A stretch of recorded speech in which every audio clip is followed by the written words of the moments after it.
और सबसे बड़ा उलटफेर जिस बात का जिक्र मैं अभी कर रहा था, एनडीए से ज्यादा सीट पर इंडिया आगे हो गया है। इंडिया अलायंस आगे पहुंच गया है। यूपी में एनडीए 38, इंडिया 40 सीट से आगे।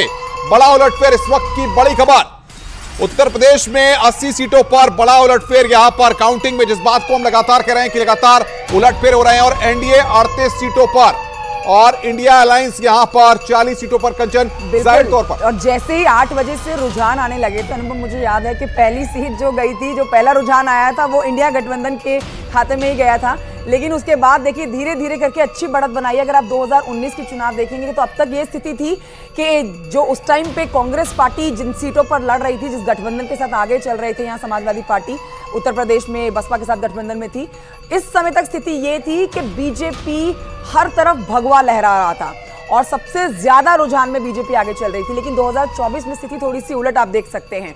हालांकि अभी भी जिस तरह से मनीष शुक्ला जी को आप सुन रहे थे, उन्होंने कहा कि अभी थोड़ा इंतजार करना होगा, अभी कहना जल्दी होगा। तो ठीक है, इंतजार करेंगे हम लोग भी, क्योंकि जो एग्जिट पोल में नतीजे सामने आए हैं, ये एग्जैक्ट पोल बनते हैं या नहीं, ये देखना ना सिर्फ मीडिया बल्कि पूरा देश चाहता है। मनीष सिंह प्रवक्ता है समाजवादी पार्टी के, वो हमारे साथ हैं। ये जो बड़ी खबर है, बड़ा उलटफेर यहां पर होता हुआ दिखाई दे रहा है। एनडीए 38 और इंडिया अलायंस 41 अदर से 1। मनीष सिंह, सीधे मेरा सवाल आपसे है। मनीष शुक्ला अभी स्वीकार नहीं कर रहे हैं, वो कह रहे हैं थोड़ा इंतजार करिए, तस्वीर और साफ होगी। लेकिन सबसे बड़ी बात यह है, समाजवादी पार्टी शुरुआती रुझानों को लेकर कितना आश्वस्त है?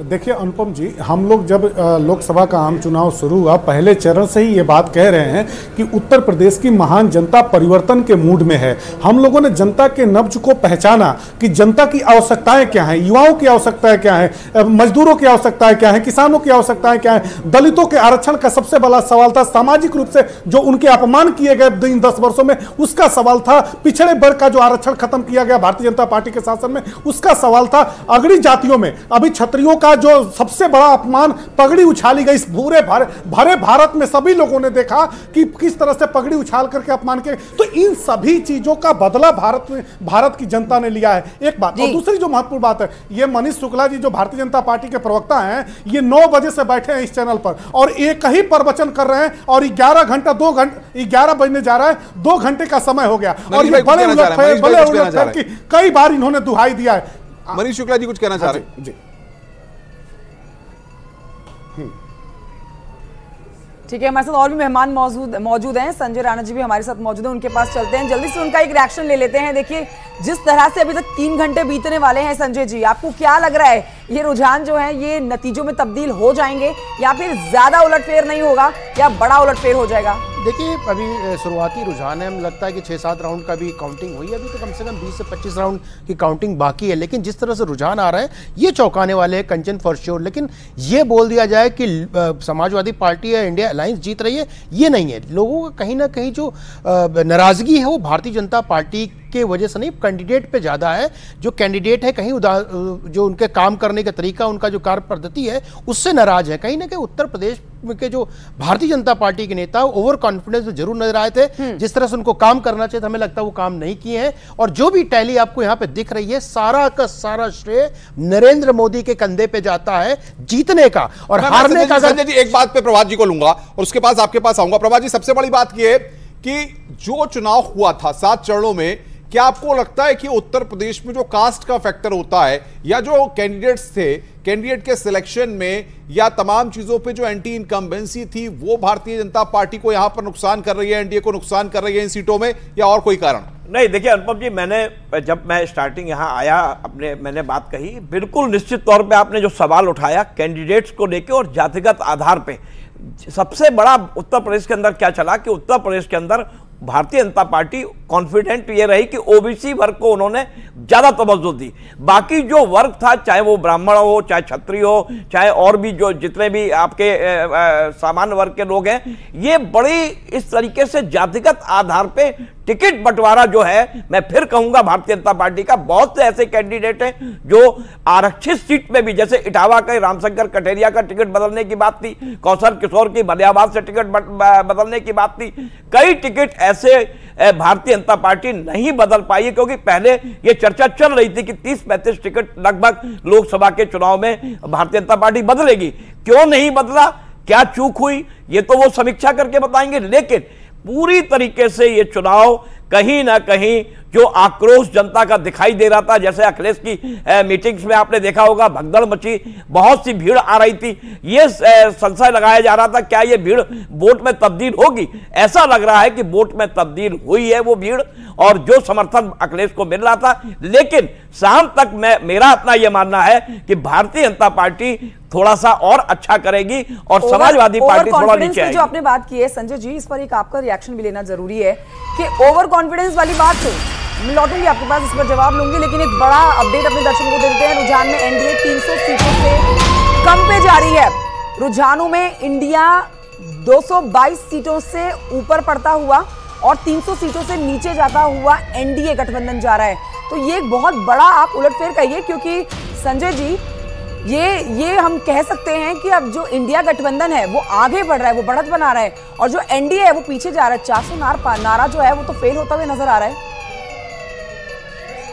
7-7.5 से स्टूडियो में आपके, और जिस तरह से टैली बहुत तेजी से एनडीए के बढ़ी थी उस हिसाब से अब बढ़ना कम हो गई है, रुक गई है, और जो इंडिया अलायंस की टैली बढ़ रही है। मैं ओवर कॉन्फिडेंस की बात क्यों कर रहा हूं, आपने योजनाएं बहुत अच्छी लाई, आपकी सब सारे प्लानिंग बहुत अच्छा था, एग्जीक्यूशन भी अच्छा था, लेकिन कहीं ना कहीं जनता को समझाने में आप फेल हो गए। और उसका मैं बार बार कारण, देखिए 2-4 बड़े नेता, चाहे योगी जी हो, मोदी जी हो, अमित शाह जी, वो तो काम कर रहे हैं, जो दूसरे नेता है वो इनके भरोसे जी रहे हैं, वो काम करना ही नहीं चाह रहे। अगर मान लीजिए आरक्षण का मुद्दा है तो आप अपने क्षेत्र में जाकर आरक्षण की बातों को समझाया, नहीं समझाया, लाभार्थी वर्ग उसको समझाया। एससी वोटर अगर आपसे कट रहा है आज के दिन में, परसेंटेज में इंडिया अलायंस की तरफ जा रहा है, तो प्रश्न चिन्ह है, इसका मतलब उसके दिल में कहीं ना कहीं। लेकिन संजय जी सवाल यहां पर यह होता है कि जिस तरीके से अखिलेश यादव और राहुल गांधी, ये दो लड़कों की जोड़ी को लेकर के सवाल खड़े किए गए, जिस तरीके से इन लोगों ने युवाओं को लेकर के अग्निवीर को योजना को लेकर के मुद्दा बनाया, या बाकी जितनी सारी चीजों को लोग कनेक्टिविटी बनाने की कोशिश की, आपको लगता है कि कहीं ना कहीं ये कनेक्टिविटी पब्लिक तक एक मैसेज देके गई है और यही कारण यहां पर इस टैली में स्कोर में शो हो रहा है? अनुपम, यही मैं बताने की कोशिश करूं, अग्निवीर की योजना को शायद सरकार या उनके प्रतिनिधि या उनके नेता समझाने में फेल हो गए। मान लीजिए 100 लोगों का रिक्रूटमेंट होता तो 25 तो ऐसे भी कंटिन्यू करने वाले थे, सिर्फ 75 निकलने वाले थे अग्निवीर से। लेकिन ये नेता शायद जो भारतीय जनता पार्टी के प्रवक्ता हो या नेता हो, वो लोगों तक पहुंचा नहीं पाए। यही मैं बोल रहा हूं, ये जो कमियां हैं, गैप है, इसके कारण ही एनडीए का जो टैली हो उस पर लगातार कमी हो रही है। ऐसा नहीं है टैली ऊपर नीचे जो हो रही है, इस पर डॉक्टर परमवीर जी भी जुड़ गए हैं हमारे साथ, पॉलिटिकल एनालिस्ट हैं, इनसे जल्दी से रिएक्शन ले लेते हैं उसके ऊपर। परमवीर जी, आप भी देख रहे होंगे टेलीविजन स्क्रीन पर, अब तो खैर आप हमारी स्क्रीन पर आ गए हैं, लेकिन आपका विश्लेषण क्या कह रहा है? क्योंकि जब तक हमने 7 फेज के चुनाव किए उसमें हर तरफ यही बात हो रही थी कि रैलियों के अंदर वाद विवाद, एक दूसरे के ऊपर कटाक्ष, मंगलसूत्र या फिर कोई भी ऐसा चुनावी मुद्दा खटाखट जो छूटा ना हो। आज नतीजों का दिन है, ये टैली ऊपर नीचे हो रही है, और यहां पर जो नतीजे जा रहे हैं वो सीधे तौर पर इंडिया गठबंधन के पास अच्छी खबर लेते हुए जा रहे हैं।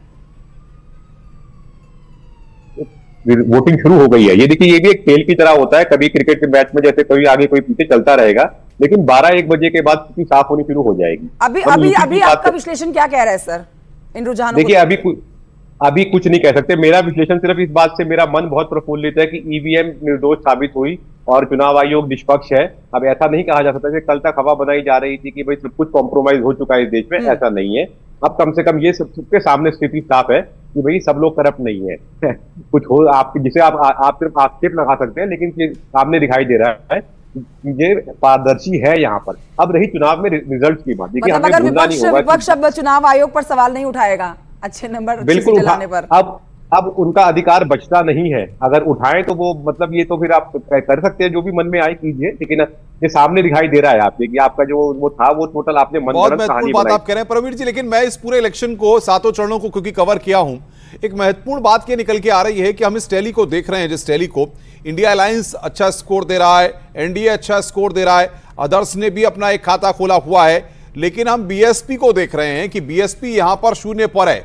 आपको क्या लग रहा है कि आखिर बीएसपी ने जिस तरीके की स्ट्रेटजी प्लान की, इस तरीके से विपक्षी आरोप लगा रहे थे कि बीजेपी की बी टीम है, सवाल यहां पर यह है कि बीएसपी ग्राउंड पर क्यों कोई करिश्मा नहीं कर पाती हुई दिख रही है? सर देखिए, प्रत्यक्षम किम प्रमाणम में कहावत होती है। जब चुनाव चल रहे थे तो आप लोग भी फील्ड में होंगे, मैंने भी फील्ड में देखा था, बीएसपी के जो लोकल कार्डर है वो कहीं पर एक्टिवेटेड थे ही नहीं। आज के टाइम के ऊपर देखिए सोशल मीडिया के ऊपर स्थिति आपकी जिसकी मजबूत होती है वो बहुत जरूरी होता है। वहां पर भी बहन जी तो वैसे बहुत देर से आई थी, लेकिन बीएसपी के तो बेटियों का ये अपमान जो है वो बहुत अच्छे तरीके से लिया नहीं है मंडी की जनता ने। और जहाँ तक मेरे मुंबई जाने का सवाल है, खैर मेरी तो ये जन्मभूमि है और मैं यहाँ लोगों की सेवा में तत्पर रहूँगी। और जिस तरह से मोदी जी का सपना है सबका साथ सबका विकास है, उसमें मैंने हमेशा से कहा उनकी सेना बनकर काम करूँगी। तो I am not going anywhere. और हो सकता है किसी और को अपने बस्ते अब पैक करके है वो कहीं जाना पड़े, लेकिन I am not going anywhere. तो कंगना रनौत अपनी सीट पर आगे चल रही हैं, मंडी सीट से बीजेपी की टिकट पर है और अच्छे खासे मार्जिन से अपनी इस सीट पर आगे चल रही हैं और अपनी जीत के लिए आश्वस्त भी दिख रही हैं। प्रभात त्रिपाठी जी एक जल्दी से आपसे भी रिएक्शन लेना चाहेंगे इस बात के ऊपर कि देखिए जो वादे चुनावी समय तक हमने देखे, जो 7 चरणों के मतदान तक देखे, वो अब पूरी तरह से पलटते हुए नजर आ रहे हैं क्योंकि जीत के दम सभी ने भरे। मगर अगर हम उत्तर प्रदेश में एक्सपेरिमेंट की बात करते हैं, वहां अखिलेश यादव ने, समाजवादी पार्टी ने जो कांग्रेस के साथ गठबंधन बना के एक बड़ा एक्सपेरिमेंट किया जिसमें आलोचना भी की गई थी उनकी जब ये गठबंधन बन रहा था। एक सीट उन्होंने भदोही की टीएमसी को भी दी, उस पर भी टीएमसी का जो कैंडिडेट है वो आगे चल रहा है। तो ये एक्सपेरिमेंट जो इस बार समाजवादी पार्टी ने उत्तर प्रदेश में किया, ये फ्रूटफुल साबित हो रहा है।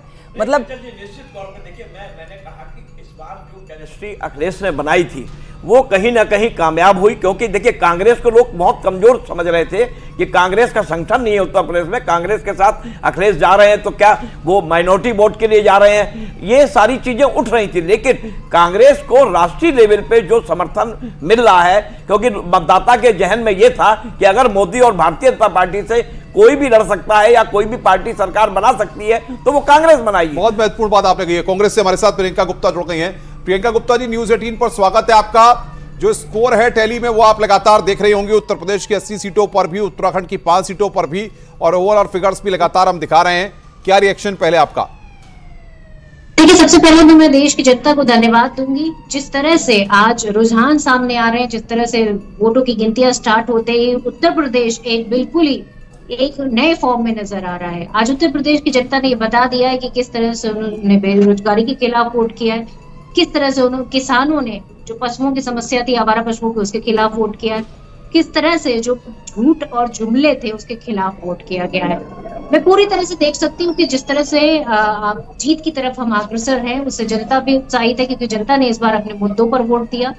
और सबसे बड़ी चीज है कि जो कार्यकर्ताओं में आज उत्साह देखने को मिल रहा है वो वाकई में सराहनीय है। आप देखिए कि बनारस जैसी महत्वपूर्ण सीट पर आदरणीय अजय राय जी जिस तरह से आगे चल रहे हैं, चाहे वो अमेठी हो, चाहे रायबरेली हो, चाहे अन्य सीटें हो, चाहे गठबंधन की सीटें हो, किस तरह से हम आगे चल रहे हैं और एक सरप्राइजिंग मोमेंट है वो सबके लिए। तो मुझे लगता है कि इस बार देश क्या उम्मीद है आपको प्रियंका जी, अभी जो टैली है, आपको क्या उम्मीद है ये और आगे आपके फेवर में बढ़ेगी, या ये मान लिया जाए कि भारतीय जनता पार्टी जो आंकड़ा है उसको छू करके इसी को परिणामों में तब्दील होकर के सत्ता की चाबी अपने पास रखेगी? देखिए, मुझे लगता है कि सत्ता की चाबी इस बार देश की जनता ने बदलने का मन बना लिया है। इंडिया गठबंधन को बहुमत के साथ वोट मिल रहे हैं और जो उत्साह आप देख सकते हैं वो वाकई में सराहनीय है। और मुझे लगता है कि जो बदलाव की बयार है ये शुरू हो चुकी है।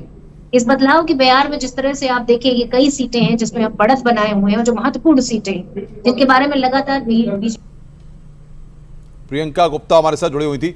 संजय राणा जी, 2 सवाल के साथ मैं आपके पास आ रहा हूं। पहला ये कि अगर हम देखें वोटिंग परसेंटेज को लेकर के, तो वोटिंग परसेंटेज 7 चरणों में कई जगहों पर सवालों के घेरे में आया क्योंकि वोटिंग टर्नआउट काफी कम हुआ था। तो क्या एक बड़ा फैक्टर ये भी हो सकता है कि लोग वोट डालने के लिए नहीं गए और उसकी वजह से कई प्रत्याशियों को हार का सामना करना पड़े या उनको उतने वोट नहीं मिल पाए जितने वो एक्सपेक्ट कर रहे थे? और दूसरा सवाल ये कि क्या जिस तरीके से इंडिया अलायंस के लोगों ने प्लानिंग की और एक सीट पर कैंडिडेट सामने जो उतारे वो भी प्लानिंग के तहत उतारे, चाहे रायबरेली की हम बात कर लें या अमेठी की बात कर लें या और बाकी जगहों की बात कर लें?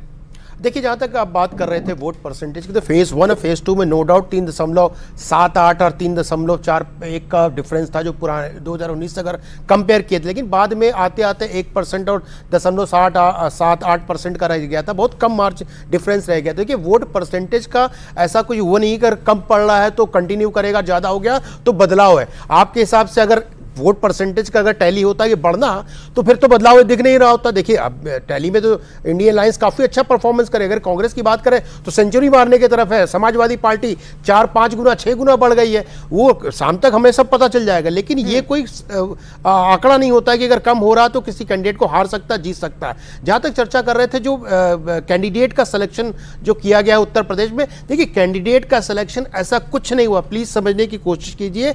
सिंपल वोटर के दिमाग में एकदम क्लियर था, मोदी या दूसरा कोई और भी कोई भी पार्टी लड़ती। देखिए यहां पे सिर्फ आप बात करेंगे तो आप इंडिया अलायंस में अगर बात करें तो कांग्रेस और समाजवादी पार्टी है, बहुजन समाज पार्टी नहीं है। और बहुजन समाज पार्टी कहीं पे इसलिए नहीं दिख रही है आपको कंचन जी, अनुपम जी, उसका कारण है कि वोटर डिसाइड कर चुका था आइदर राइट विंग और लेफ्ट विंग। बिल्कुल बिल्कुल संजय जी, हम रोकेंगे आपको।